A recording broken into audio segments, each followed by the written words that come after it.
Hello and welcome to the Authentic Uprising Show. I'm your host, Jill Simons.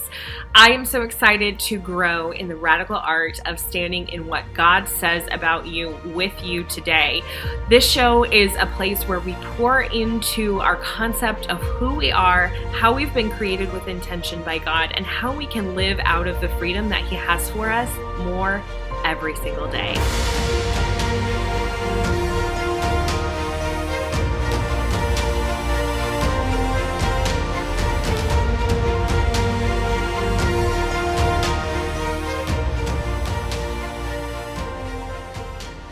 Hello and welcome to today's episode of the Authentic Uprising podcast. I am coming to you for the first week in May, which is so bizarre that we have finally arrived at this point in the year. But I am so excited to jump into this topic for the month with you. And this month we're going to be talking about this lie that really is the root of loneliness. This lie that we are meant to be isolated, that will always be isolated, whether we were meant to be or not, and that connection is not something that we're going to find in a satisfying way. And I think that this is something that can be a struggle, not unique to women necessarily, but a struggle that is maybe felt more deeply by women. I don't know if that's fully fair to say, but I think that I hear this very frequently from women, that there's this poverty of connection, that they are desiring to have these deep relationships, both within their family and with friends. And it can feel like there's something kind of impossible about that. Like there is something that is really standing in the way of having these kind of meaningful connections that we're hungry for. And so this month, we're going to be diving into that, why it's a lie, what scripture says about this, and really this more than any of the other topics. Obviously, there's things that we can do to really renew our minds about all of the topics that we discuss, but this is one where there's really a lot of opportunity for you to take action, for you to do something to really crush this lie in your life, punch this lie in the face, right? To take action to make something different in your life and community so that you do not have the presence of this lie of loneliness in your life. And this is something that is really a stretch topic for me personally, because I think that this idea of community and what does it look like to live in community is something that I have struggled with very deeply throughout my entire life. And I still struggle with it to an extent, I think, greater than a lot of the other lies that we tackle, where they maybe still pop up every now and again. But this is something that I think I struggle with a lot, because there's always been this kind of feeling, and maybe you can resonate with this, that there isn't really a super organic place that I fit.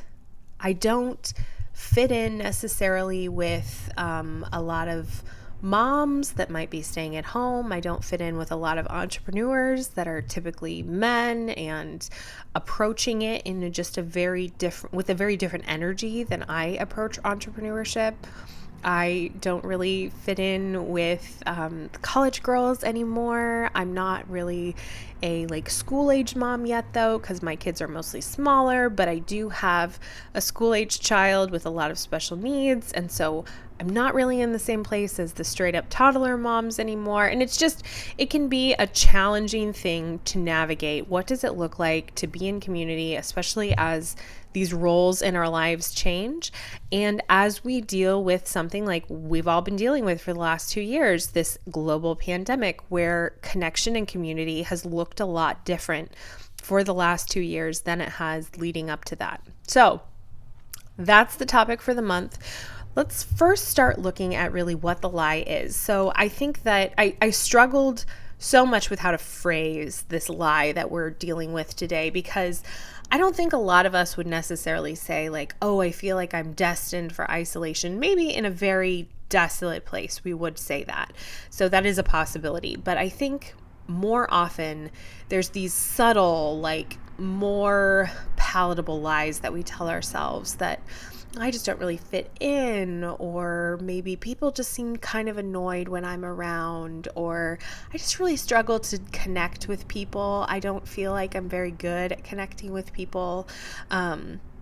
if you've struggled to meet someone that you want to spend your life with, but you feel like God is calling you into that, you just might feel like there's really this destiny for loneliness in your life, even though you have this heart and desire to be a part of maybe your own family.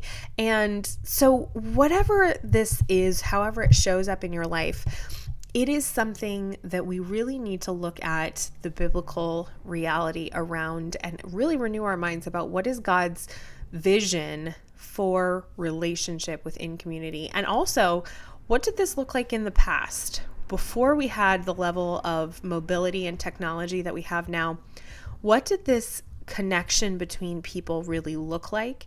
And what is it that we can do to maybe recapture some of that in our communities? Not out of a romanticizing the past or wanting everything to go back to the way it was, but really just out of looking at what was done well here that we can save. And I think that's always a valuable way to look at the past.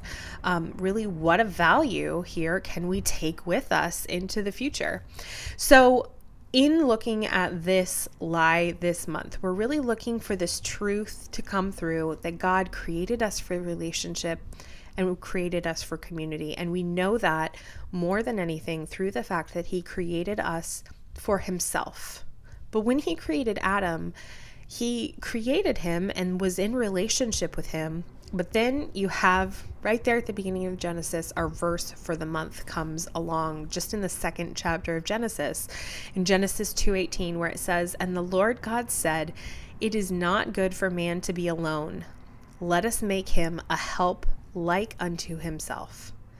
And so right there at the beginning, even though God is there with man in relationship with him, in unbroken relationship with him before sin has entered the world, even then, God says, it's not good for this guy to be by himself.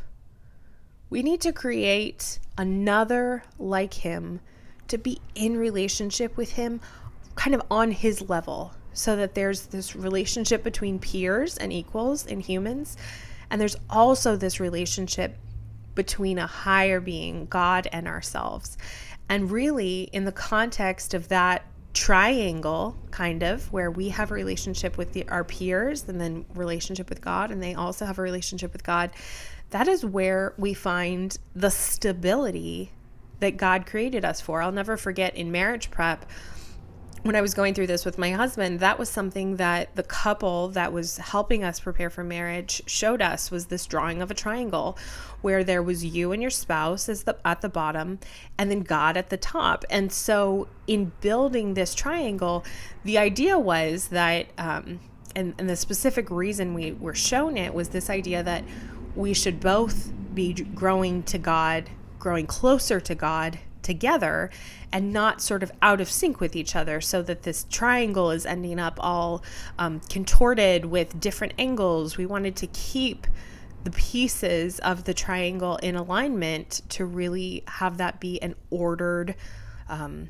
thing for us as a family to be moving towards God together. So we see this in the very first family. We see this in God creating Adam and Eve there in the garden, that he recognizes right away, even before the fall, that there is this need of humans for connection and relationship with each other. And so that is where we're getting the truth from, right? That's the kernel of truth that we have to hold on to, regardless of what our experience has been, regardless of how awful relationships have been that we've had in our life, regardless of how hard it has been to find relationships to be in our lives.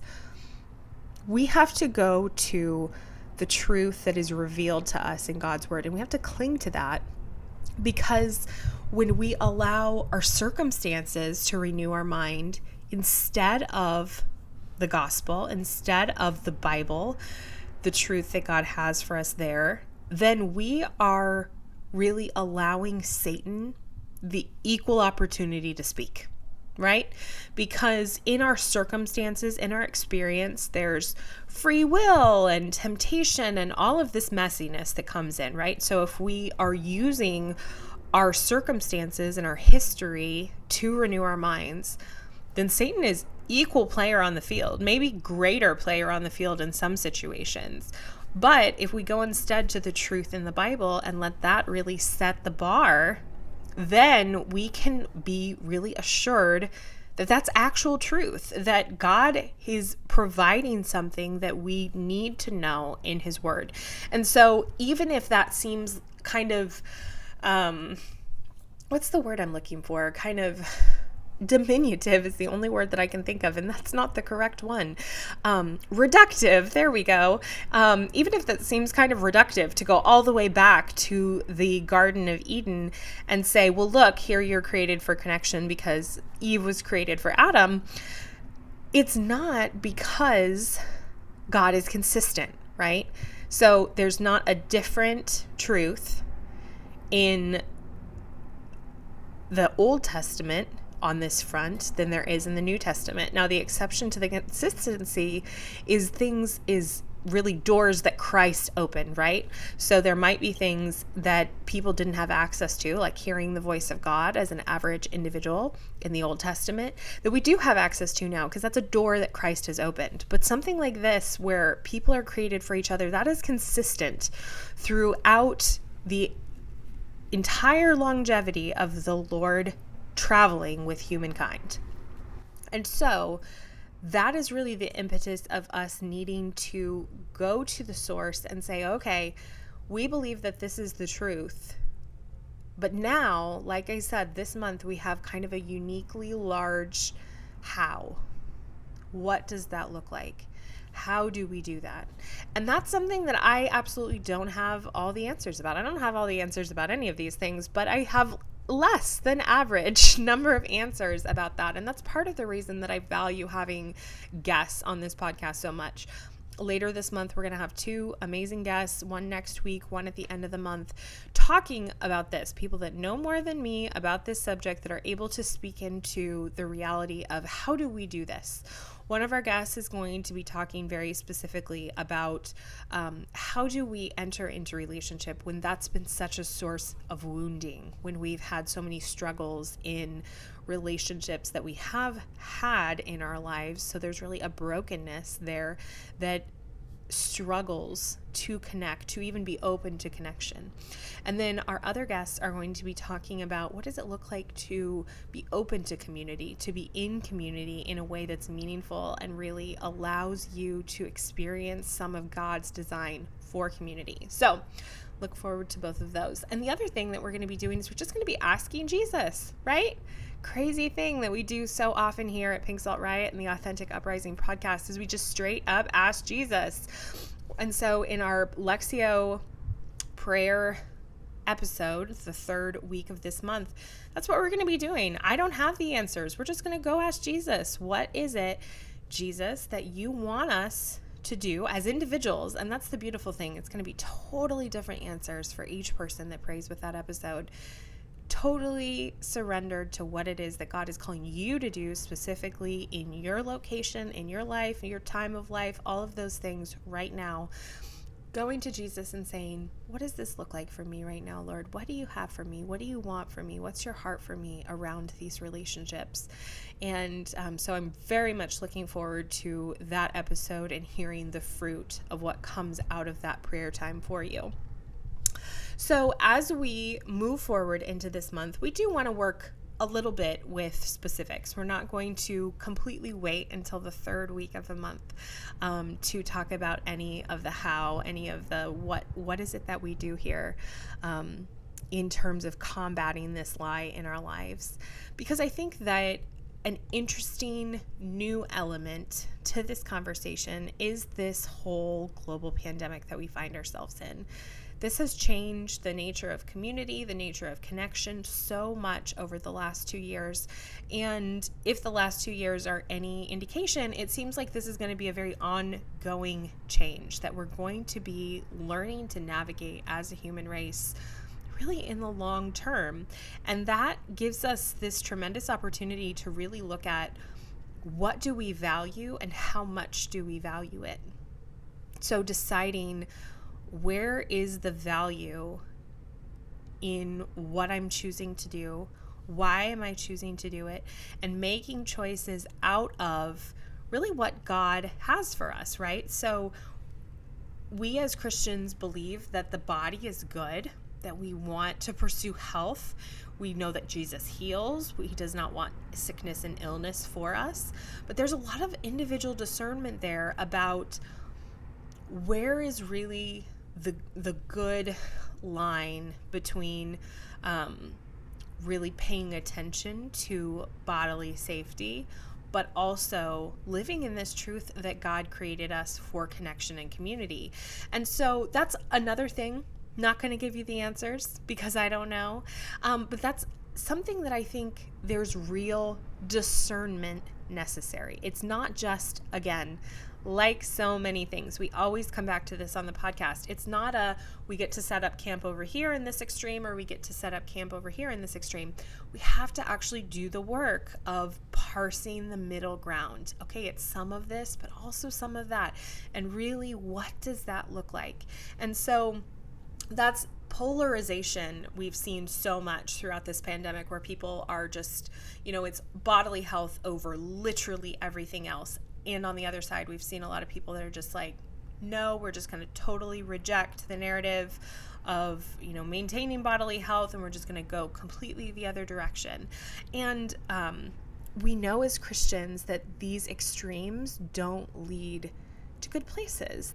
They lead to even more of the isolation that we're talking about, where there's people that are just so set in being right, in self-righteousness in either of these camps, that it becomes a huge barrier to authentic connection and authentic community. And so I encourage you, when you make choices about where you're going to engage in the midst of this pandemic that is ongoing, to really take time to sit with the discernment of what does this look like in my life. Not that you have to discern every trip to the store. I don't want to over spiritualize these things, but I also want you to actually take the time to pray about, what is it that God is still asking me to do in the midst of what we find ourselves in right now?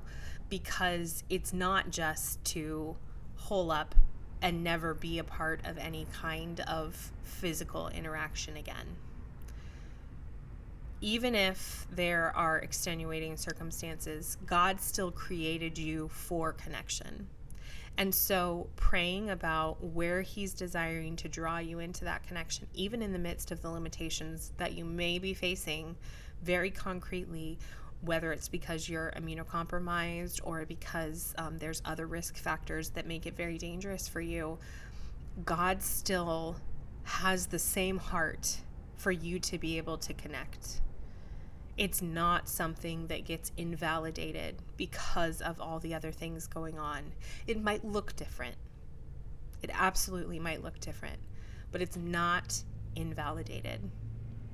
And so I just really encourage you to have all of your interactions with community, all of your moving forward in community, be things that you really allow Jesus to guide. And that is something that I'm trying to pray with a lot right now. We are in a new church right now due to schooling for our children. That wasn't really the plan, but when is our plan, the real plan?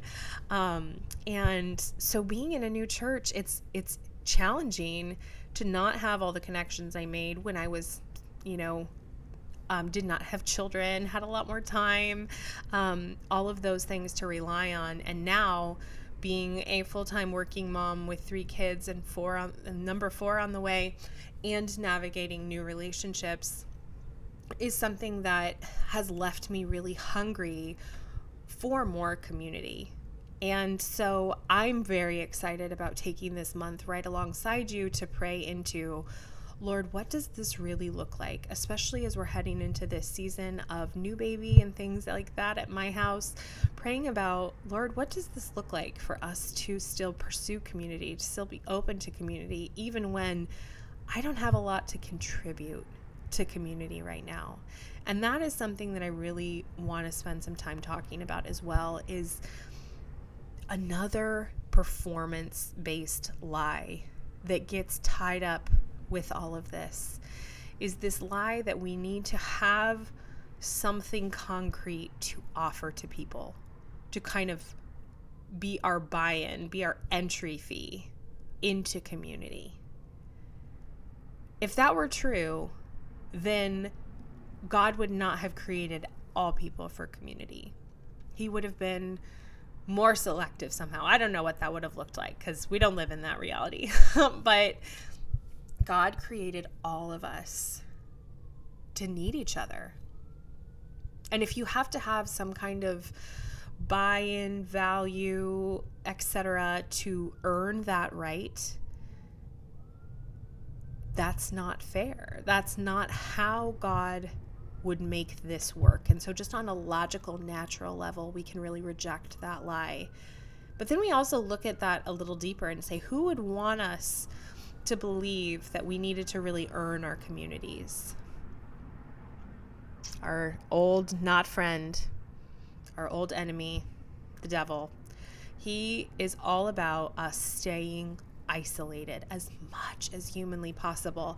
That's what he does. That's how he works. He tempts us, gets us isolated so that we do the thing that we should not have done, and then accuses us after the fact. How could you want to be in community? How could you ever be good enough to be in the community? Everybody else is going to be like so disgusted with you, so in shock and awe and awfulness at what you did.